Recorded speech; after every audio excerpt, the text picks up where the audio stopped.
প্রচার করা। তো এইটুকু বিনীত অনুরোধ রেখে আমি আমার কথা শেষ করলাম। ধন্যবাদ।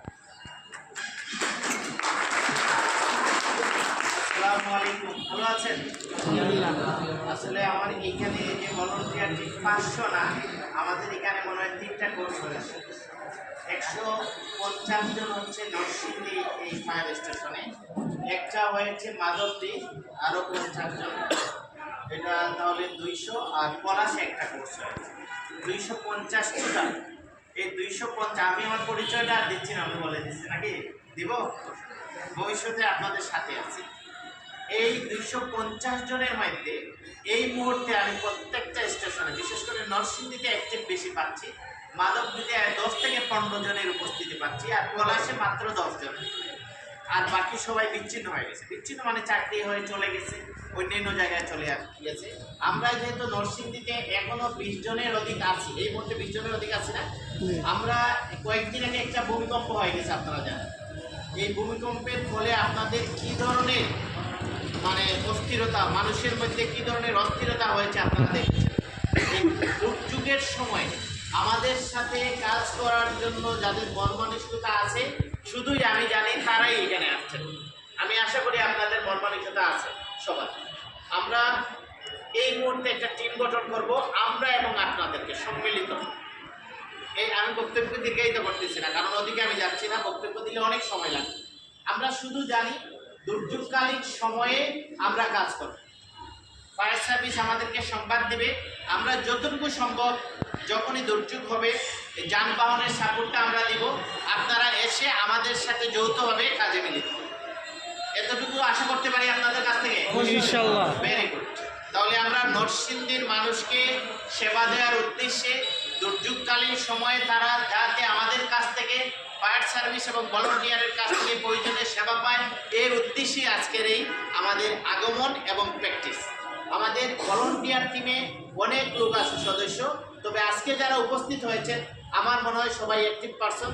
আমরা এখন 3টা টিম গঠন করবো, একটা হচ্ছে সার্চ টিম, একটা রেস্কিউ টিম, একটা first aid team.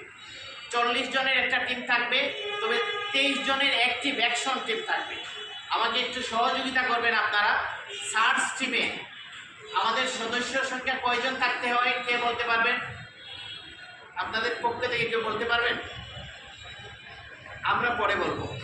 Search team আমাদের 3টা টিম গঠন করতে হয়, একটা সার্চ টিম, একটা রেস্কিউ টিম, একটা ফার্স্ট এইড টিম, আর বাকি টিমগুলো 40 জনের, বাকিদেরকে আমি ভাগ করে দিব। এই সার্চ টিমের সদস্য কয়জন থাকে, কে বলতে পারবেন? না, একটা নির্ধারিত একটা আছে, রিহার্সেল পরে আমরা জানতে পারবো। আমাদের সার্চ টিমে 6 সদস্য থাকে, 6 জনের একটা টিম থাকে। সার্চ একটু আগেই দেখছেন আমার টিম সার্চ করেছে, ওইভাবে আপনাদের মধ্যে থেকে আমি চাচ্ছি 4 জন, আর আমাদের লোক থাকবে 2 জন অথবা 3 জন। এই সার্চ টিমের 3 জন সদস্য আপনারা কে কে হবেন, নাম মোবাইল নাম্বারটা একটু দিলে ভালো হবে। আর আমাদের 3 জনের পরে এখান থেকে টিম গঠন আজকেই প্র্যাকটিস। বুঝতে পেরেছেন কিনা? একটু সময় দিবেন, আমরা 1-1.5 ঘন্টা সময় দেব, এরপরে ছেড়ে দিব। তাহলে এখানে আমাদের সার্চ টিমের 3 জন সদস্য, এই 3 জন কোন 3 জন থাকবেন দয়া করে? উদ্ধার কাজে অংশগ্রহণ করছি, কীভাবে করতে হবে এই বিষয়ে অবগত আছি। আজকে আবারও আমাদেরকে এত সুন্দর একটি প্ল্যাটফর্মে এনে আবার আমাদেরকে উদ্ধার কাজে আমরা কী কী করণীয়, কী কী করতে হবে, এই ধরনের কাজকে আমাদেরকে বোঝানোর জন্য তাদেরকে আমরা আমাদের ভলান্টিয়ারদের পক্ষ থেকে আন্তরিক ধন্যবাদ জানাচ্ছি। তারা যেন সবসময় আমাদেরকে এই ধরনের সুযোগ সুবিধা দিয়ে থাকেন এবং দিয়ে যান। আর এই ধরনের উদ্ধার কাজ শিখতে পেরে আমরা খুবই আনন্দিত যে আমরা আমাদের জেলায় আমাদের দেশের জন্য কিছু করতে পারবো, মানুষের বিপদে আপদে আমরা দৌড়ে যেতে পারবো। আর এই দৌড়ে যে উপকার করতে হলে, সহযোগিতা করতে হলে আমাদের কিছু জিনিস অবশ্যই জানা থাকতে হবে। যেমন আজকে আমরা যেটা শিখলাম যে একটা ভবনে মানুষ বিপর্যস্ত অবস্থায় ছিল, আমরা তাদেরকে কীভাবে উদ্ধার করবো, এটা স্যার আমাদেরকে খুব সুন্দরভাবে দেখিয়েছেন এবং প্র্যাকটিক্যালে দেখিয়েছেন। তার জন্য আমরা ভালোভাবে বুঝতে পেরেছি। ধন্যবাদ আবারও স্যারদেরকে। আমাদেরকে প্রতি মাসে যেন এই ধরনের প্রশিক্ষণ দেওয়ানো হয় এবং সরকারি সব ধরনের সুযোগ সুবিধা যেন আমাদেরকে দেওয়া হয়। ধন্যবাদ। খুব সুন্দর বলেছেন। আমরা একটু নাস্তা করবো, নাস্তা করে আপনারা যেহেতু সময় কম আমরা চলে যাব। এখানে আমার এক বোন আছে। উনি কিছু বললে আমি খুব ভালো লাগবে।